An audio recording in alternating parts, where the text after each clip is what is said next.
Orang mengatakan selama 40 hari atau setiap malam Jumat atau di momen-momen tertentu tadi, roh itu akan kembali. Kira-kira roh ini ngapain? Sadar, Ustaz? Sadar ya? Sadar. Sehingga malam hari dia melihat sosok itu. Ya. Andaikan dia betul-betul melihat itu. Open Mic ANB. Saat ketika seseorang wafat, meninggal, itu kan berpisah antara ruh dengan jasad.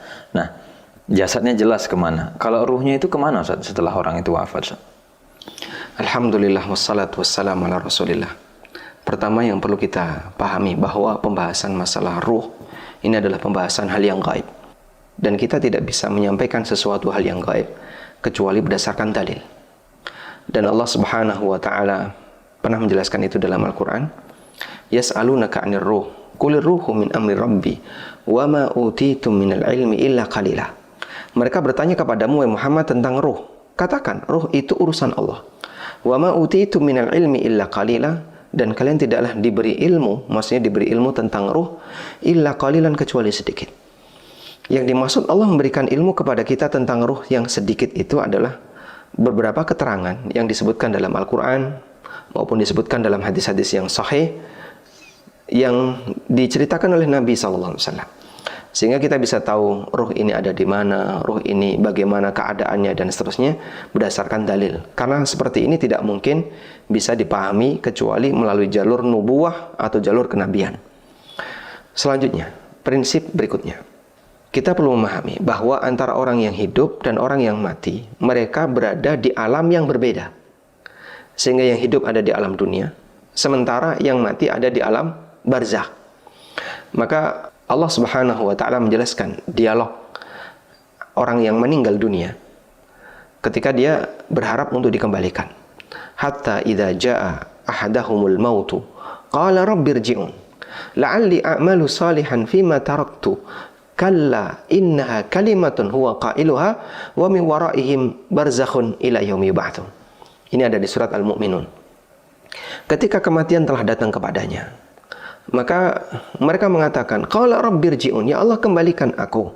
Kembalikan ke mana? Ke alam dunia. Tujuannya apa? Orang ini mengatakan, la'alli a'malu salihan fima taraktu, agar aku bisa beramal soleh yang belum sempat aku kerjakan, yang kemarin aku tinggalkan. Kemudian Allah Subhanahu wa taala memberikan komentar, kalla, itu tidak mungkin. Innaha kalimatun huwa qailuha, itu hanya kalimat yang muncul dari mulut dia saja. Wa min waraihim barzakhun ila yaumi yub'atsun, dan di belakang mereka ada barzakh. Barzakh di sini artinya pemisah. Artinya mereka berada di alam yang berbeda, terpisah dengan keberadaan barzakh. Allah Subhanahu wa taala berfirman tentang barzakh di surat Ar-Rahman, marajal bahraini yaltaqiyan bainahuma barzakhun la yabghiyan. Allah mempertemukan dua lautan, bainahuma barzakh, di antara dua lautan itu ada barzakh. Sehingga la yabghiyan, antara satu air lautan di sebelah kanan dan yang di sebelah kiri, la yabghiyan, tidak bisa saling bercampur. Maka mereka berada di alam di mana Allah Subhanahu wa taala tidak mempertemukan antara orang yang sudah mati ini dengan orang yang hidup dalam kondisi nyata, dalam alam nyata. Karena mereka ada barzakh, sehingga membuat mereka tidak bisa kembali lagi ke alam dunia. Kemudian Ustaz, di masyarakat itu mungkin berkembang ya keyakinan atau mungkin anggapan bahwa roh itu nanti bisa pulang ke rumah setiap mungkin sepekan sekali, setiap malam Jumat, atau mungkin nanti bisa dijemput ketika menjelang bulan Ramadan, nanti dikembalikan lagi, diantar ketika bulan Syawal. Atau mungkin di momen-momen tertentu ruh itu bisa datang, bisa balik lagi ke rumah, mungkin ya masuk rumahnya, ke dapur dan yang lain. Itu gimana, Ustaz? Apa yang bisa dibayangkan ketika ruh itu bisa balik pulang? Orang mengatakan selama 40 hari atau setiap malam Jumat atau di momen-momen tertentu tadi, ruh itu akan kembali. Kira-kira ruh ini ngapain? Andaikan keyakinan ini betul, maka ruh ini akan melakukan amal soleh. Karena dia balik ke dunia. Meskipun dalam posisi dia terpisah dari jasadnya. Tapi itu kan nggak mungkin. Orang sudah mati, amalnya terputus. Dan nggak mungkin dia bisa balik lagi ke dunia. Terus ketika dia balik, ngapain dia? Apakah cuma nongkrong saja, kemudian gentayangan, bahkan menakut-nakuti orang yang hidup? Kalau sampai dalam posisi dia menakut-nakuti orang hidup, kan berarti dia berbuat maksiat. karena bikin kaget orang hidup dan seterusnya. Dan itu tidak mungkin akan dilakukan oleh seorang arwah yang dia menyadari pentingnya menambah amal, bukan pentingnya nambah maksiat. Bisa kita bayangin ya, andaikan roh itu betul-betul datang, nanti dia masuk ke kamar mandi, ada orang mandi nggak pakai busana misalnya, atau dia melihat kejadian-kejadian yang umumnya itu rahasia, nanti justru malah dia kepo atau jadi jasus ya, jadi mata-mata bagi keluarganya. Loh, kok ini istri saya nikah lagi, kok ini suami saya nikah lagi misalnya. La haula wala quwata illa billah. Jadinya ini keyakinan yang nggak benar, sehingga arwah itu tidak kembali. Dan tadi sudah kita bacakan firman Allah Ta'ala di surat Al-Mu'minun, hatta idza jaa ahadahumul mautu qala rabbirji'un. Ketika datang kepada mereka kematian, maka orang ini mengatakan, Rabbirji'un, ya Allah kembalikan aku, la'alli a'malu salihan, agar aku bisa beramal saleh. Harapan besar orang yang sudah mati itu adalah bisa balik lagi ke bumi, bisa balik lagi ke dunia. Dan itu tidak mungkin. Betul, dia jasadnya ada di bumi ya, dia balik lagi ke alam dunia itu tidak mungkin, karena dia berada di alam yang berbeda, yaitu alam barzah. Maka keyakinan tadi dia balik di masa 40 hari, dijemput di bulan Ramadan, balik di bulan Syawal, itu semua ini harus ada dasarnya. Anda menyampaikan keyakinan semacam ini, sumbernya mana? Dalilnya apa? Kalau nggak ada, sebaiknya jangan diucapkan. Ustaz, tadi ayatnya kan seperti itu, tapi faktanya beda, Ustaz. Jadi anggota keluarga itu memang dia lihat bapaknya datang, Ustaz. Kemudian si istri ditinggal suami, dan itu datang suaminya, ketemu, mungkin bisa ngobrol dan yang lain. Ini kan artinya fakta itu ada, Ustaz. Nyata di masyarakat itu muncul gitu loh. Orang yang sudah meninggal datang, balik lagi. Kira-kira kalau seperti ini gimana, Ustaz? Jadi yang datang itu siapa sebenarnya, Ustaz? Kalau memang ruhnya tadi nggak bisa balik gitu, Ustaz. Dia cerita dalam kejadian sadar atau ketika tidur? Sadar, Ustaz? Sadar ya? Sadar. Sehingga malam hari dia melihat sosok itu. Ya. Andaikan dia betul-betul melihat itu, dia malam hari dia melihat sosok itu, ada sosok yang sama seperti wajah suaminya, wajah bapaknya, wajah ibunya, atau siapapun, maka kemungkinan terbesar itu adalah jin yang berubah wujud, menampakkan diri sebagaimana sosok orang yang sudah meninggal. Dan jin punya kemampuan itu. Sehingga dalam hal ini, ketika dia melihat penampakan seperti itu, sadari bahwasanya itu jin. Karena tidak mungkin arwah bisa kembali pulang. Atau kemungkinan yang kedua, jika memang itu ada di alam nyata, waktu malam hari dia bangun, ngambil air, ternyata lihat sosok itu.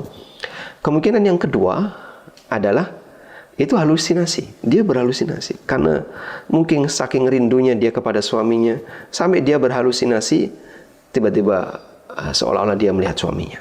Hakikatnya itu nggak ada. Karena itu hanya sebatas halu ya. Saya yakin siapapun yang pernah mengalami seperti itu, ada dua kemungkinan ini.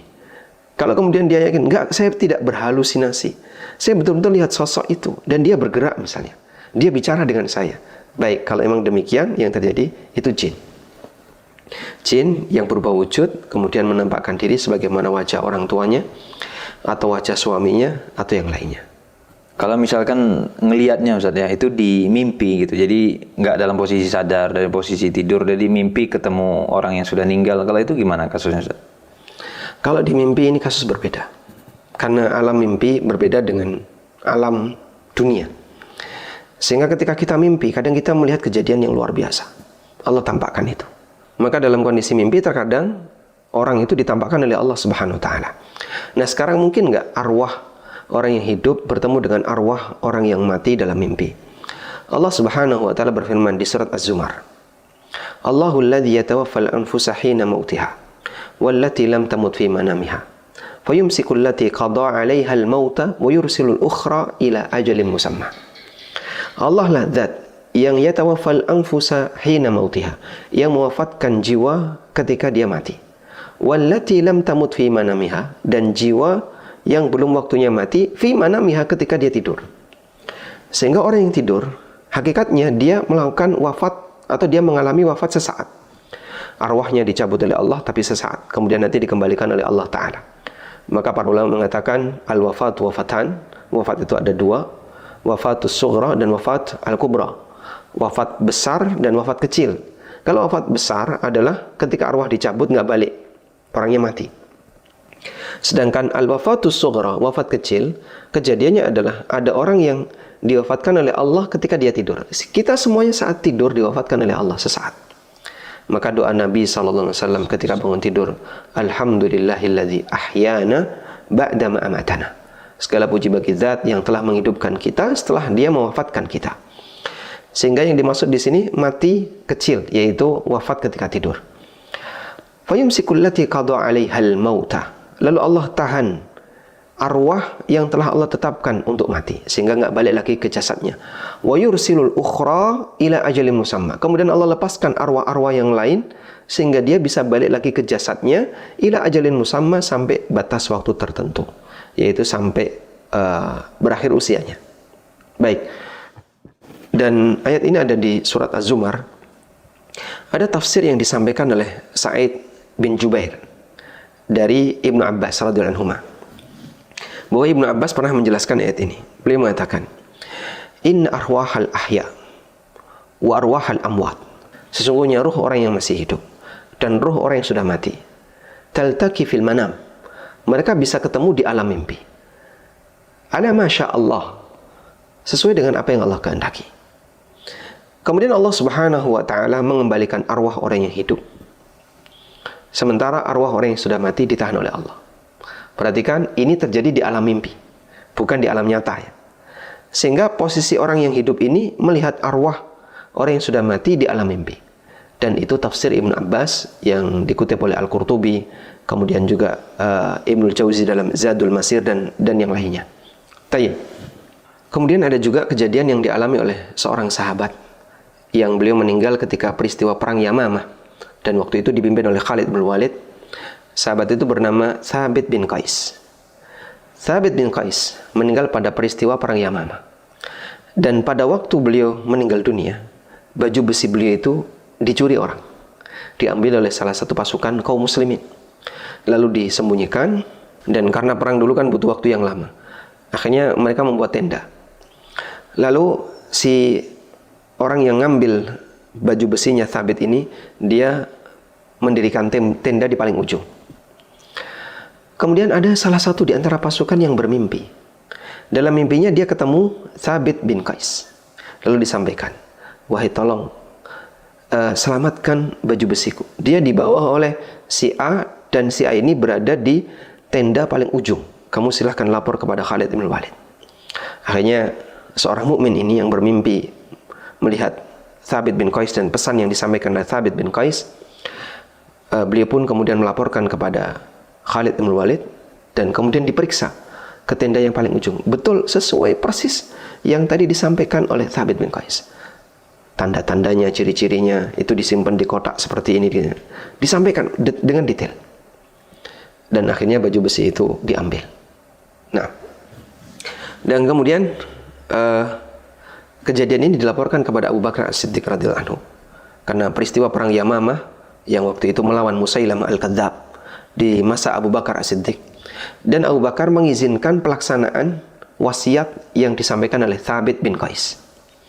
Akhirnya para sahabat mengatakan, tidak ada wasiat yang ditunaikan padahal orang yang sudah meninggal selain wasiatnya Thabit. Karena biasanya wasiat kan disampaikan ketika masih hidup, tapi Thabit menyampaikan wasiat ketika dia meninggal, dalam bentuk dia dipertemukan oleh Allah arwahnya dengan arwah seorang mukmin yang tidur ketika itu. Dan peristiwa ini diriwayatkan oleh Al-Baihaqi dan ma'ruf di kalangan para ulama tentang kisah baju besinya Thabit bin Qais yang dicuri oleh salah satu pasukan. Sehingga ini dalil bahwasanya arwah orang yang masih hidup ketika mimpi memungkinkan untuk bertemu dengan arwah orang yang sudah meninggal. Baik Ustaz, yang juga banyak mungkin di masyarakat itu adalah keyakinan tentang pemakaman jenazah Ustaz. Kalau nanti kain kafan itu nggak dibuka ikatannya, nanti dia jadinya jadi pocong katanya gitu Ustaz. Dan jadi gentayangan. Jadi berarti kayak ninggal nggak jadi ngelewati alam barzah, dia masih terikat di dunia gara-gara ikatan-ikatan kafannya itu nggak dilepas. Itu gimana Ustaz? Keyakinan seperti ini nggak benar ya. Karena sekali lagi, nggak mungkin orang yang sudah mati bisa balik ke alam dunia. Dan kalaupun dia balik, pasti yang dia lakukan adalah beramal soleh, berusaha untuk memperbaiki dirinya, bukan malah menakut-nakuti orang. Dan kita tahu yang namanya pocong itu kerjaannya apa?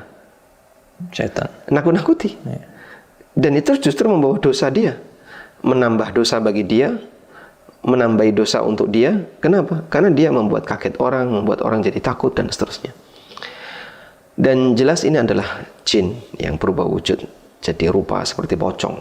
Kenapa kok rupanya pocong, Pak? Karena itu kondisi terakhir yang dilihat orang ketika ada orang mati. Maka seolah-olah itu adalah orang yang hidup. Padahal nggak benar ya. Sehingga kalaupun ada orang yang, Pak, terekam kamera, betul-betul rupanya bentuknya pocong, Pak, lompat-lompat seperti itu, nakut-nakuti orang. Kalaupun andekan benar itu pocong, itu adalah jin yang berubah wujud, bukan orang mati balik. Karena kalau orang mati balik seperti tadi, dia pasti akan beramal soleh, bukan malah berbuat maksiat seperti ini. Dan anggapan bahwasanya ketika tidak dilepas tali pocongnya, maka dia akan gentayangan, kemudian dia akan apalagi nakut-nakuti orang. Ini nggak benar. Meskipun dianjurkan ketika orang meletakkan jenazah di kuburan agar talinya dilepas. Dan Imam Ahmad rahimahullah, ketika beliau mengiringi jenazah, sementara yang di dalam adalah anaknya, beliau memerintahkan kepada anaknya, lepas, halli, lepas. Akhirnya semuanya dilepas. Tapi dilepas bukan berarti dilucuti. Udah dilepas gitu aja.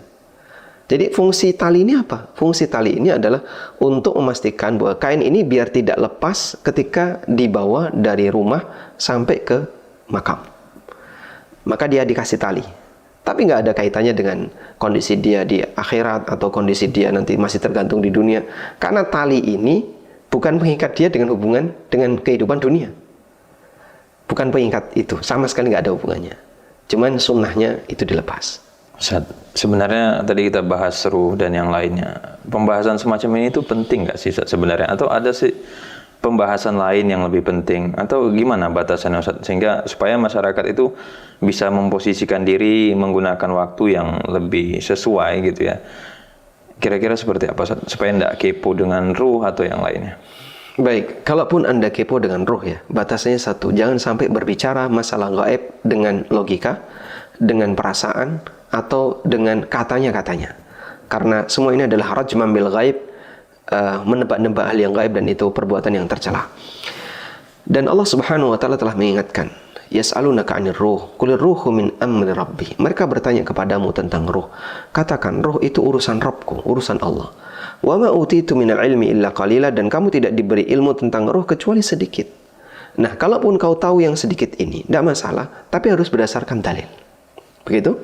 Dan dalam posisi ini, kalaupun tahu, sadari bahwasanya jangan mencari yang kita nggak tahu. Karena misalnya, ruh itu ketemu di mana, kemudian balik dan gentayangan dan seterusnya. Andai kan kita nggak tahu, itu tidak akan mengurangi iman kita. Yang lebih penting, kita kalau bicara masalah prioritas, yang lebih penting adalah kita fokus dalam masalah amal. Ini orang yang sudah meninggal. Mereka butuh untuk didoakan. Mereka butuh untuk dimintakan ampunan. Mereka butuh untuk diapain lagi? Diberi hadiah amal, misalnya diberi hadiah amal sedekah. Sehingga akan lebih penting ketika keluarga lebih fokus pada masalah seperti ini. Orang tua saya sudah meninggal, dan beliau dulu belum sempat sedekah banyak, maka anaknya sedekah atas nama orang tua dalam jumlah yang besar. Ini wakaf atas nama bapak, ini kurban atas nama bapak, dan seterusnya.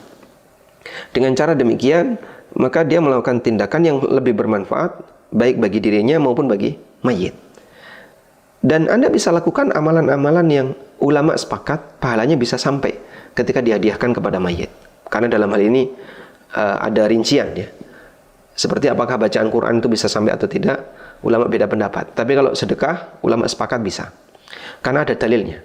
Kemudian mempuasakan orang yang punya utang, bisa. Menghajikan orang yang sudah mati, bisa. Berarti termasuk juga mengumrohkan. Dan beberapa amal yang lainnya yang bisa dihadiahkan atas nama mayit. Maka Anda bisa lakukan itu sehingga memberikan manfaat bagi mayit.